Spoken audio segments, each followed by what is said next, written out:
Tele Brasil Notícias. Olá, estamos começando a nossa edição semanal do jornal Tele Brasil Notícias e teremos os seguintes destaques nesta semana. Salário mínimo deve chegar a R$ 1.509 em 2025. Também falaremos do Brasil, que alcançou uma das metas do Plano Nacional de Educação. E muito mais outras informações no Polícia em Ação e também no Tele Brasil Esporte no Ar. Então, vamos a essa edição desta semana. No ar.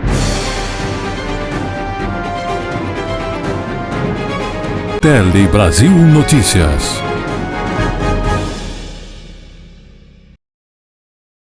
E começamos essa edição falando do salário mínimo que deve ser R$ 1.509 em 2025. Essa é a informação do Ministério do Planejamento e Orçamento, que detalhou o projeto de lei do orçamento para 2025.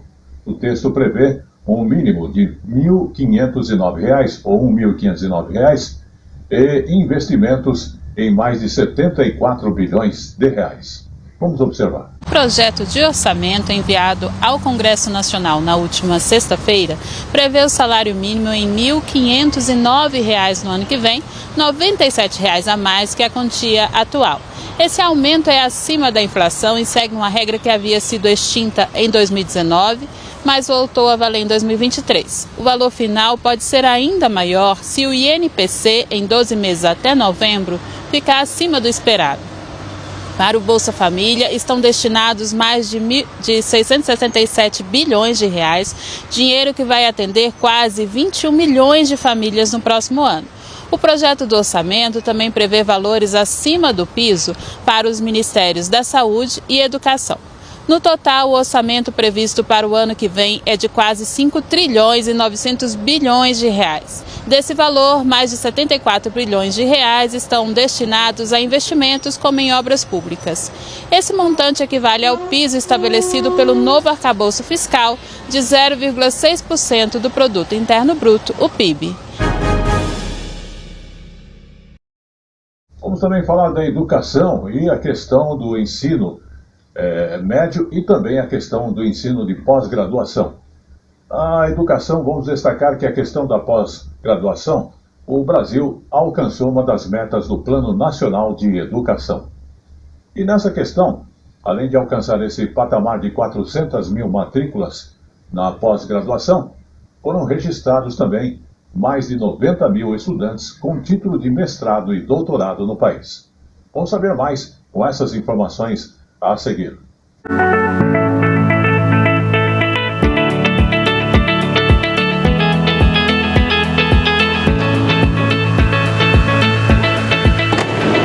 Há 15 anos, os Institutos Federais de Educação, Ciência e Tecnologia têm sido sinônimo de educação pública de qualidade, integrando teoria e prática para formar cidadãos prontos para o mercado de trabalho.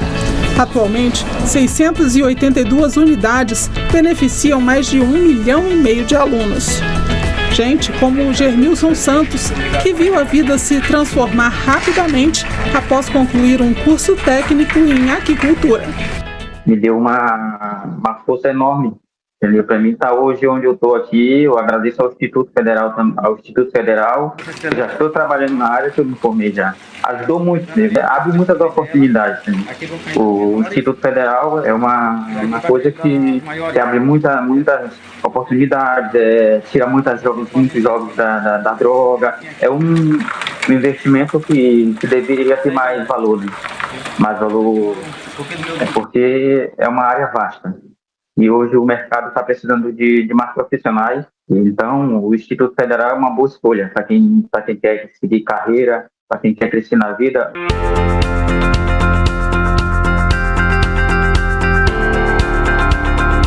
E o que já ajudou tanta gente a ter uma profissão está crescendo ainda mais. É que o governo federal anunciou este ano a construção de 100 novos campi em todas as unidades da federação.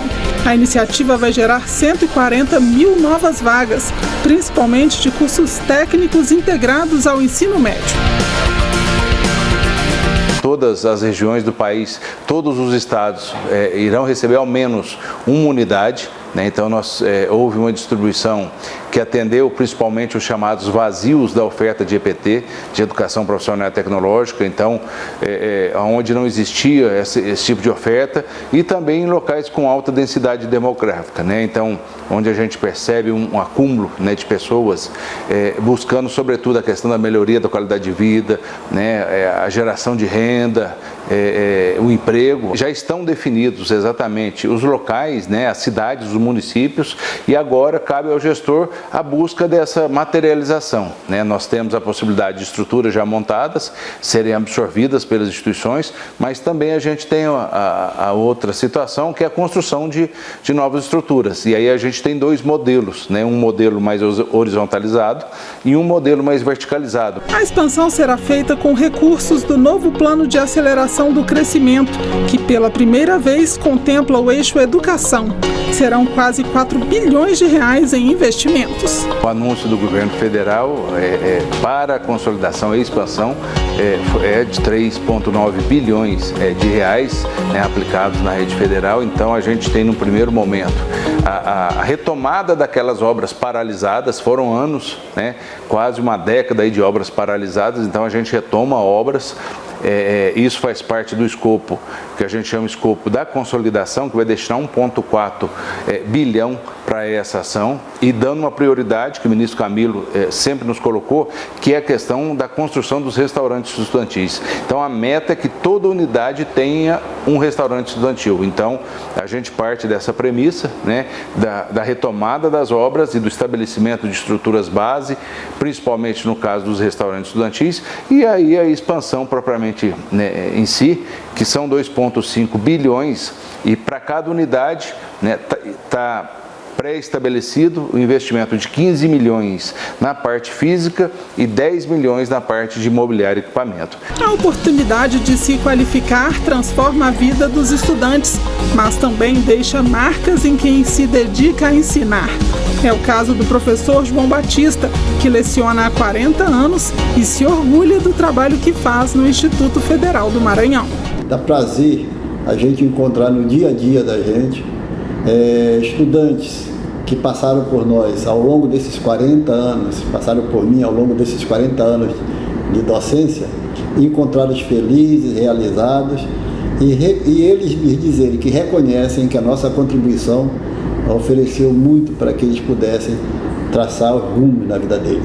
Esse olhar visionário, portanto, e revolucionário que o Lula teve ao criar a rede, ele tem consciência, eu só reafirmo aqui, ele oportunizou a mudança de vida de muitos jovens do Brasil afora, né? Resta-nos, portanto, reconhecer e agradecer que alguém que não teve a oportunidade de educar, de ser educado em escolas de qualidade, quando tem a oportunidade, estando na gestão pública, não virou as costas, não vira as costas, ao contrário, vai ao encontro dessa demanda e cria as condições para que a juventude brasileira tenha qualidade de vida a partir da qualidade da educação que é recebida. A partir do Instituto Federal muda a nossa percepção, então a gente vai conseguir ter sonhos maiores, e eu quero dizer que esses sonhos são sonhos que os meus pais não puderam ter, são sonhos que muitas pessoas não puderam ter e que hoje eu tenho, e que eu quero que esses sonhos sejam para muitas mais pessoas. Vocês vão perceber que a coisa mais valiosa, a coisa mais sagrada, a coisa mais importante que eles querem deixar de herança para vocês é a formação profissional de vocês, é o curso de vocês, é o Instituto Federal, é uma universidade, é a liberdade que vocês vão conquistar com a formação para homem e para mulher.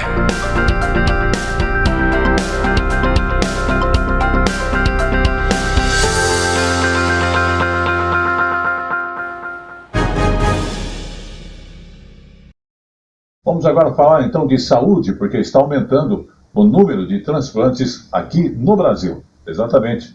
E é um número que traz bastante ânimo, e não é mesmo? E isso é importante. Para que os transplantes aconteçam, é preciso então uma conjunção de fatores para que haja sucesso na cirurgia e também, por consequência, garanta a saúde e a qualidade de vida para quem depende de um órgão. Vamos observar. Quem olha para Marina, feliz, brincando com os cachorros, não tem ideia do grave problema de saúde que ela já enfrentou. Em 2019, Marina descobriu que tinha uma doença renal crônica em estado avançado. A única solução seria o transplante. Eu sempre olhava assim como um obstáculo, eu nunca me deixei entregar desde o começo, passei por momentos difíceis, mas nunca me deixei entregar. Em abril deste ano, ela conseguiu realizar o transplante. A cirurgia foi um sucesso. Você passa a valorizar o sol, você passa a valorizar o tempo com seus familiares, com seus amigos, você passa a ser mais criterioso com as pessoas.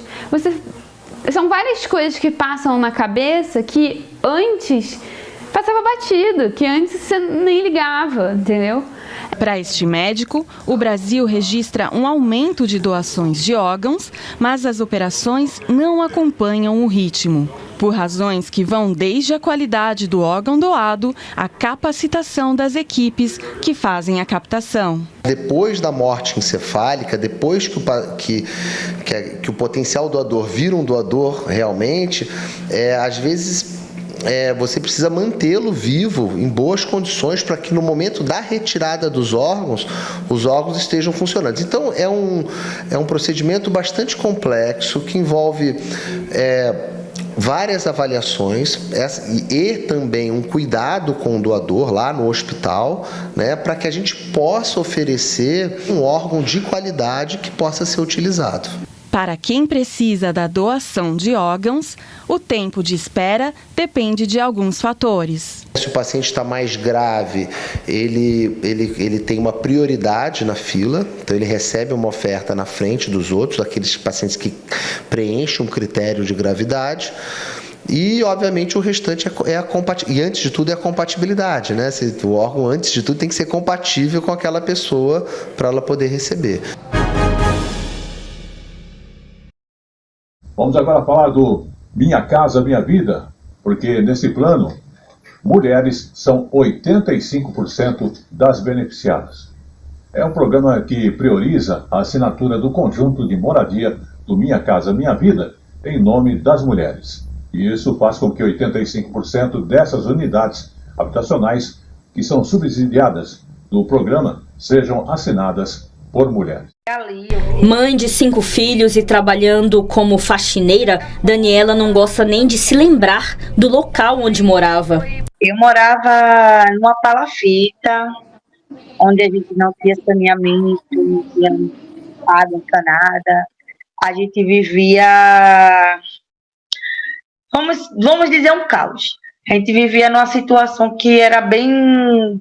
que chega até doer de lembrar, sabe? Mas a situação dela mudou em dezembro, quando conseguiu uma casa pelo programa Minha Casa Minha Vida, nesse condomínio em Recife. Isso aqui que eu tô vivendo hoje é um sonho, é uma bênção, é um privilégio. E eu só tenho a dizer mesmo que eu sou muito grata por ter ganhado isso aqui, por morar nessas condições, que questão de segurança, questão de ter água encanada, a energia, meu Deus, é uma benção. Assim como a Daniela, 85% dos beneficiados pela linha que tem apoio do governo no programa Minha Casa Minha Vida são mulheres. Já na linha financiada, as mulheres representam metade dos contratantes. O programa determina que os contratos sejam assinados de preferência em nome da mulher. E no caso das chefes de família que foram abandonadas ou estão separadas, mas ainda estão casadas no papel, elas podem fechar o contrato mesmo sem autorização do marido. A medida reconhece que as mulheres sofrem mais em situações de vulnerabilidade e geralmente são as responsáveis por cuidar dos filhos. A assinatura do contrato em nome da mulher traz uma estabilidade financeira e uma segurança importante, lembrando que menos de 60% das mulheres com filho estão empregadas no país, sendo que, ao contrário, os homens com filhos, quase 90% estão empregados. Então, esse é um importante instrumento de combate à desigualdade de gênero. Eu posso dizer que eles acertaram muito nisso E todas nós que temos esse privilégio, a gente somos muito gratas a eles, porque eu posso dizer por mim e por muitas outras mães que somos muito gratas mesmo. Vamos falar agora do alistamento militar, mas que permite as mulheres também fazerem o serviço militar. Esse decreto, então, permite o alistamento de mulheres no serviço militar e foi uma decisão histórica. Pela primeira vez, as mulheres vão poder se alistar no serviço militar. Não vai ser exatamente como acontece com os homens, porque ainda justamente é um alistamento de forma voluntária. Inclusive, o presidente da República assinou um decreto publicado com as regras da seleção e também da incorporação. Preste bem atenção. É isso mesmo, como você disse, é uma medida inédita e trata do serviço inicial feminino nas Forças Armadas. Um dos objetivos é ampliar a diversidade do quadro de militares, em que a presença feminina ainda é considerada uma exceção, E até então só eram aceitas as profissionais, admitidas em cursos de formação de suboficiais ou oficiais para exercer funções específicas, E de acordo com o decreto, o alistamento será entre os meses de janeiro a junho, do ano em que é voluntário completar 18 anos. Essa medida já está valendo a partir do ano que vem, a partir de 2025. E os critérios de seleção ainda serão definidos, mas certamente terá em mais de uma etapa, entre elas haverá também uma inspeção de saúde. Em relação à incorporação, será conforme as necessidades das Forças Armadas, o tempo de serviço aí é de 12 meses, pode ser prorrogado. Além disso, com a conclusão do curso de formação básica, as mulheres voluntárias aí terão direito ao certificado de reservista, e após o término, então após serem desligadas do serviço, elas passam a integrar aí o quadro de reserva não remunerada. A gente lembra que o serviço militar obrigatório no Brasil, continua valendo apenas para os homens. Vamos agora falar de saúde, porque a questão do cigarro que mata mais de 8 milhões de pessoas em todo o mundo. Já não bastava a questão da pessoa ter o vício em cigarros tradicionais. E agora com essas novas gerações que se adotam o costume de fumar os cigarros eletrônicos chamados de vape ou vape.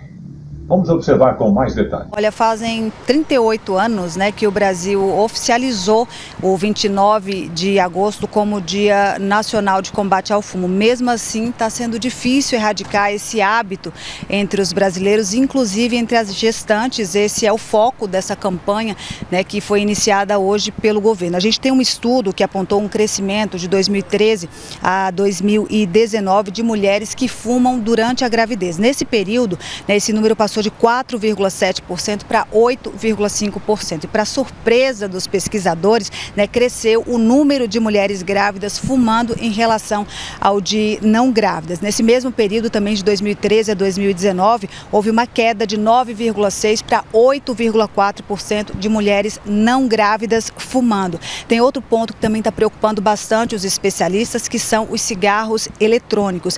Esse estudo mostrou que 50% das grávidas em 2019 ou usavam ou já tinham experimentado os chamados vapes. Essa é uma discussão atual que está lá no Congresso Nacional. Esses dados eles são validados, são do INCA, em parceria com uma universidade americana, estão sendo usados como base para desestimular o uso do tabaco, tanto por quem ainda não experimentou, quanto por aqueles que já são considerados fumantes ativos.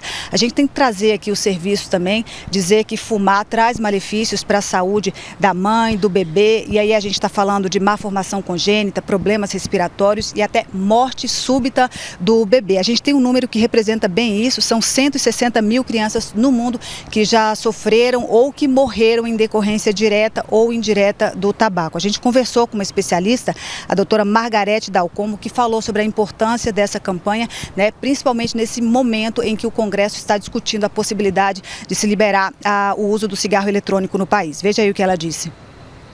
Todos nós sabemos o quão nocivo tem sido esse hábito, sobretudo para a nossa população jovem e de crianças, de modo que nós, em nome de sociedades médicas várias, cardiologia, pneumologia, pediatria, temos tido uma posição uníssona na defesa das nossas políticas antitabágicas junto aos órgãos governamentais, e esse é um dia em que nós manteremos essa mesma e coerente e coesa posição no Senado, na Câmara dos Deputados, em todos os plenários onde tivermos voz e oportunidade de nos manifestar baseado nos melhores princípios da saúde pública.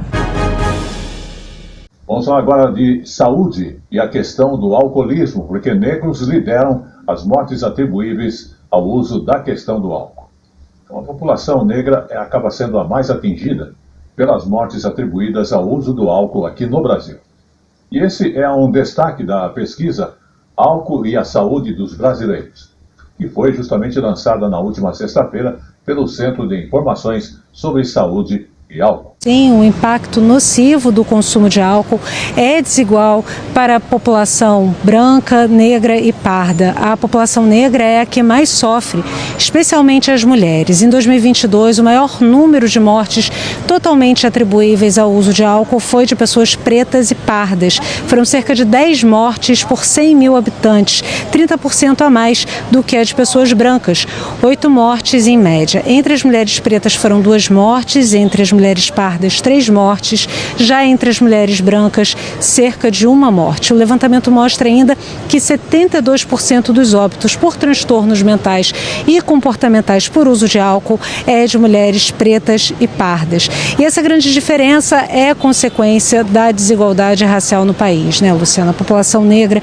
está historicamente em situação de maior vulnerabilidade social por causa do racismo e da pobreza, o que pode contribuir para comportamentos de risco e também dificulta o acesso a tratamentos de saúde de qualidade para tratar o transtorno por causa do álcool. Esses dados fazem parte de uma publicação da organização não governamental Centro de Informações sobre Saúde e Álcool. E a pesquisa traz outros destaques. Vamos ver. De acordo com o Centro de Informações sobre Saúde e Álcool, comparando os dados de 2022 com os verificados em 2010, houve queda nas mortes atribuíveis ao álcool nas faixas etárias de 0 a 17 anos e mais acentuada na faixa etária de 18 a 34 anos. Já entre as pessoas com 55 anos ou mais, o aumento foi de mais de 10 pontos percentuais. Segundo a pesquisa, entre os mais jovens, essas mortes estão associadas a comportamentos de risco, como acidentes de trânsito e violência, enquanto as pessoas mais velhas são mais impactadas por doenças crônicas não transmissíveis, como as cardiovasculares.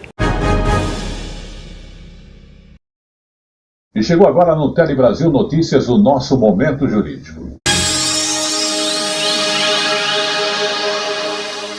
O Momento Jurídico fala da intimação do devedor de alimentos que pode ser dispensada mesmo que o advogado não tenha poderes especiais. Vamos observar com mais detalhes esta informação, que é uma novidade no atendimento a estes casos. Intimação pessoal do devedor de alimentos pode ser dispensada, mesmo que o advogado não tenha poderes especiais para receber comunicações processuais. O entendimento é da 3ª turma do Superior Tribunal de Justiça. Na sessão, os ministros reforçaram que, como regra, é necessária a intimação pessoal do devedor sobre a obrigação de pagar os alimentos e a possibilidade da prisão civil, mesmo se o advogado tiver poderes especiais para este fim. Porém, no caso julgado, diversas circunstâncias permitem configurar que o devedor teve ciência da ação e, por meio do advogado, exerceu o contraditório e se manifestou normalmente no processo. De acordo com os autos, os credores iniciaram a fase de cumprimento provisório de decisão interlocutória que fixou os alimentos e, por isso, foi determinada a intimação pessoal do devedor para pagar, provar que pagou ou justificar a absoluta impossibilidade de pagar o débito. Posteriormente, o devedor juntou ao processo procuração sem poderes específicos para receber citações ou intimações pessoais e, na sequência, apresentou exceção de pré-executividade. Após parecer do Ministério Público e novas manifestações dos credores e do devedor, o juízo decretou a prisão civil do réu, o qual impetrou habeas corpus em segunda instância e no STJ. A relatora do habeas corpus, ministra Nancy Andrighi, apontou que a Corte Especial estabeleceu que há a configuração do comparecimento espontâneo do réu com a apresentação de embargos à execução ou de execução de pré-executividade, mesmo que o advogado não tenha poderes especiais para receber citação. No caso dos autos, a relatora pontuou que, além da exceção de pré-executividade, os advogados seguiram atuando no processo e realizaram inclusive defesa de mérito, tanto em relação ao valor do débito alimentar, quanto no tocante à impossibilidade de prisão civil do devedor. Nancy Andrighi enfatizou a importância de a primeira intimação do devedor de alimentos ser realmente pessoal. Contudo, ela observou que as demais, relativas às parcelas da dívida alimentar que vencerem no curso do cumprimento de sentença, poderão ser validamente efetivadas na pessoa do advogado constituído pelo réu. Por conta disso, o habeas corpus foi negado.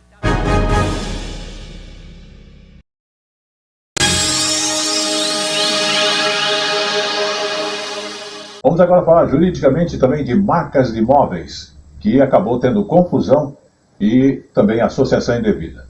E justamente por isso a terceira turma anulou o registro de marca de imóveis. Vamos observar esse caso para prestarmos bem atenção, porque às vezes a pessoa tem uma marca de um produto, vai questionar que outro tem em outra área e acaba às vezes perdendo até mesmo o direito de uso total daquela marca. Vamos observar. Por risco de confusão e associação indevida, terceira turma do Superior Tribunal de Justiça anula registro de marca de imóveis. O colegiado, por unanimidade, anulou o registro de uma marca porque o nome era muito parecido com o de outra empresa do mesmo ramo de atuação. Para os ministros, a grande semelhança gráfica e fonética entre os nomes poderia induzir os consumidores a erro ou a associação indevida das marcas. No processo julgado, a empresa gaúcha do ramo moveleiro, denominada Delínia, entrou com uma ação de nulidade de registro de marca e de abstenção de uso contra outra empresa que comercializa na rede Leroy Merlin móveis da marca exclusiva Delínia. Na Justiça, o Instituto Nacional de Propriedade Industrial, o INPE, se manifestou pela nulidade da marca, porque a semelhança entre os nomes poderia confundir os consumidores. Em primeiro grau, a Justiça entendeu haver risco de confusão e de associação indevida e foi declarada a nulidade do registro da marca Delínia e que a empresa deixasse de usar a marca sob pena de pagamento de multa diária de R$1.000. Em segunda instância, o Tribunal Regional Federal da 2ª Região reformou a sentença com base na teoria da distância, segundo a qual uma nova marca dentro do mesmo ramo não precisa ser mais diferente do que as marcas já existentes são entre si. No STJ, a relatora do caso, ministra Nancy Andrighi, explicou que a Lei de Propriedade Industrial contém previsão específica que impede o registro de marca quando houver reprodução ou imitação, no todo ou em parte. Para a ministra, a principal finalidade da proteção da marca é distinguir determinado produto ou serviço de outro idêntico. No caso, as duas marcas, Delínia e Delínia, possuem alto grau de semelhança gráfica e fonética. E considerando que atuam no mesmo ramo de atividades, a coexistência de ambas pode gerar potencial confusão no público consumidor. O uso da marca Delínia implica violação dos direitos da recorrente, concluiu a ministra ao dar provimento ao recurso especial.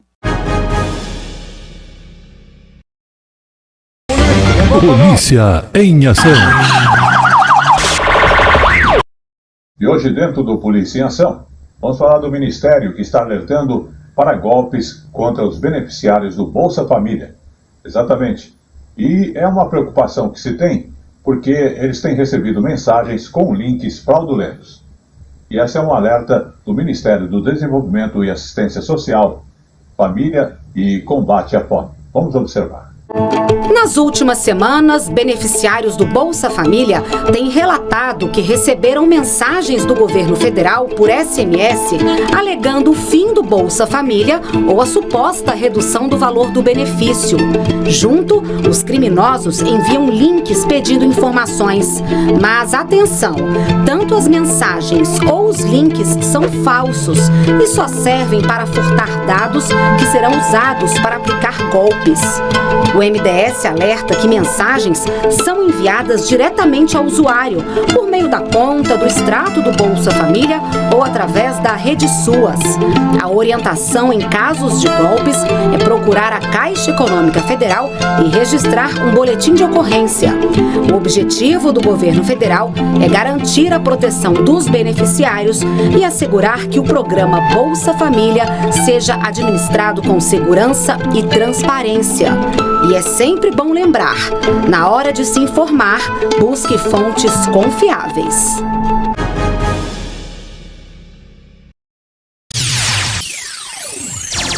Tele Brasil no Esporte. E no Tele Brasil Esporte no Ar, destacamos as equipes de 185 países que estão participando aí dos Jogos Paralímpicos 2024. Vamos acompanhar mais detalhes direto de lá. Aqui na Avenida Champs-Élysées, talvez a mais conhecida, mais tradicional de toda a França.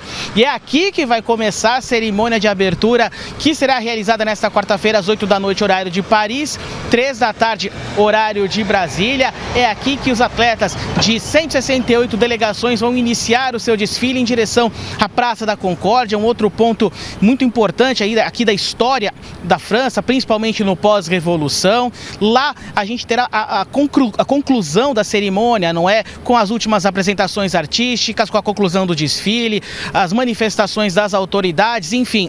É a parte que for aqui na Champs-Élysées será inclusive gratuita, acesso livre à população. A parte ali da Praça da Concórdia será com ingressos pagos, expectativa de 50 mil pessoas aqui acompanhando a cerimônia de abertura nesta quarta-feira.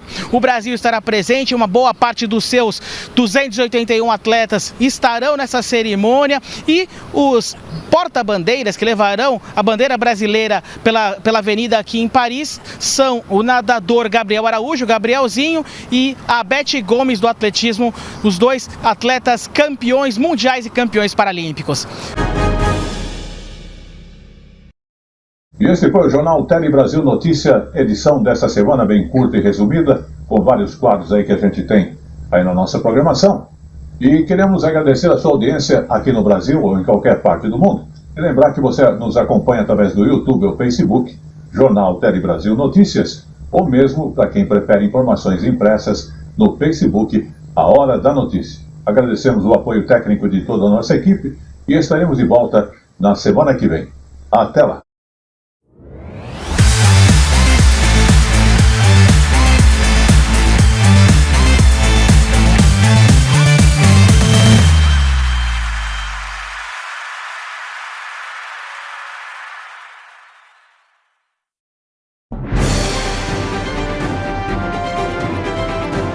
Tele Brasil Notícias.